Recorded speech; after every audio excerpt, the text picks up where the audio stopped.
Matt Gaetz here with Congresswoman Marjorie Greene. We wanted to give everyone an update regarding our quest for the truth for those who are detained following arrests resulting from January 6th. So as the whole world knows, we went yesterday to the DC jail. We were called trespassers. Trespassers. Members of Congress are called trespassers. So after that, Congresswoman Greene, Paul Gosar, Louis Gohmert, myself, we sent a letter to the director of the DC Department of Corrections indicating that our experience there with these rude staff members really gave us even more cause for concern.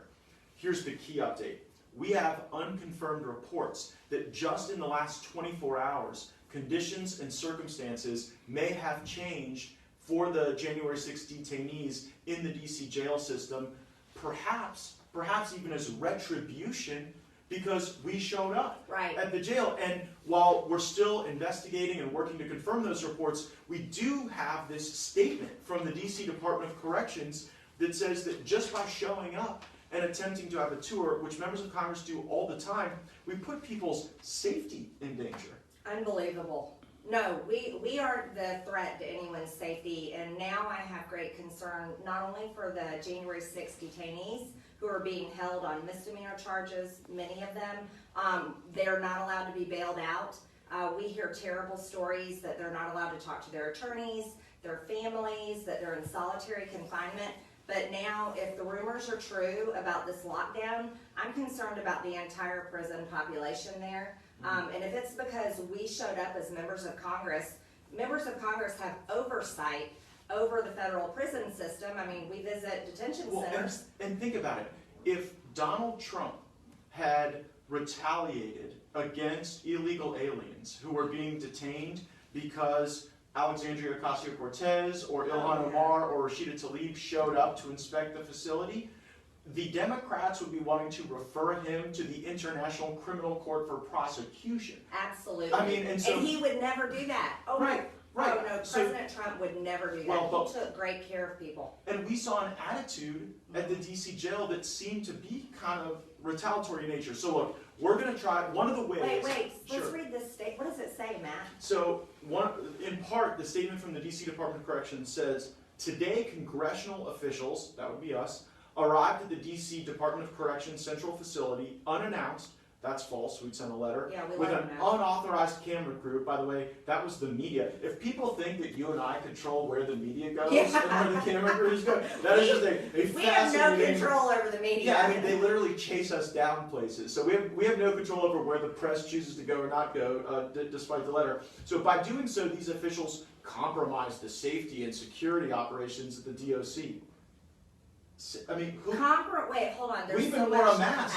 Look, the DC Department of Corrections could do what even Nancy Pelosi couldn't do. You put a mask on so as everybody could see that nobody was unsafe. We were willing to do whatever was necessary to take a tour. To go and so this notion that we were compromising safety. Wait, hold on. Let's unpack this sentence. First off, they said that our visit was unannounced, which it was not. We let them know well ahead that we were coming to visit, and we had been sending letters asking questions about the facility, about the conditions, and everything about these detainees. They say it's an unauthorized camera crew, which is the media, and they have the freedom of press. So how is that unauthorized? They have their rights. And then also they said here that these officials, Matt Gaetz, Marjorie Greene, Paul Gosar, Louis Gohmert, who's a judge, you're an attorney, compromise safety and security of the operations. That is a complete lie. A complete lie. The only thing they asked us to do for safety was they wanted a path so that people could get in and out of the building, which we clearly accommodated. Yes, of course we accommodated. We don't want to change the way they're functioning, but I will tell you, especially after seeing that detention center in California that was so clean. It was a beautiful facility. The people, the illegal aliens who broke laws in our country that are being detained there, they had, I mean, it was better than probably any VA, any nursing home. But that lobby of that prison really bothered me. It was filthy dirty.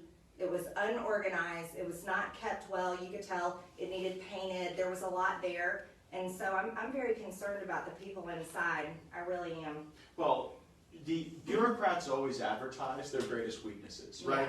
And the kicker, the big tell is in the last sentence, where the DC Department of Corrections says, all visitors must adhere to the rules and procedures of the Department of Corrections. Here's the thing, they're the ones potentially departing from the procedures. That's the whole point of the visit, is to make sure that they are following the procedures. We appropriate the funds, so we have oversight to make sure that they actually follow the procedures. That's right. And here, they are projecting that somehow we aren't. Now, here's one thing we know, Marjorie. When conditions get bad at one of these facilities, they try to restrict communication, because that limits transparency. Yeah. And so I think we just ought to call them up. Let's call them. All right, well, let's call and see just like what is going on. This is the facility that we visited. Okay. So we told them we were coming. Right. We came. Then they said we were unannounced. Let's see if they'll take our phone call. Okay. Hopefully this phone call won't jeopardize anyone's safety. Right. You know?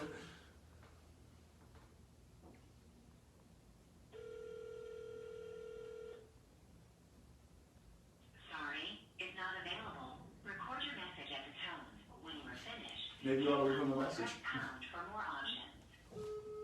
Hi, I'm calling for Mr. Quincy Booth. This is Congresswoman Marjorie Taylor Greene. And Congressman Matt Gaetz as well. We're calling because we're concerned about the conditions there at the prison, and we stopped by yesterday to tour the facility, like we tour many facilities as being members of Congress. We saw your statement today saying that we were comprising safety and security of the operations there, which is completely false. And that's a terrible thing to say in your statement. We're members of Congress and we have oversight over your facility, considering that especially we vote for the funds there.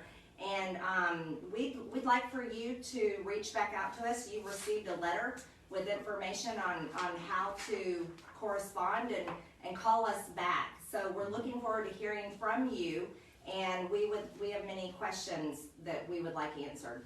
And I mean, we've written you letters, we've shown up at your facilities, now we're calling you, and we must share with you that we're not going to stop asking these questions, and ultimately, you are going to be required to answer them.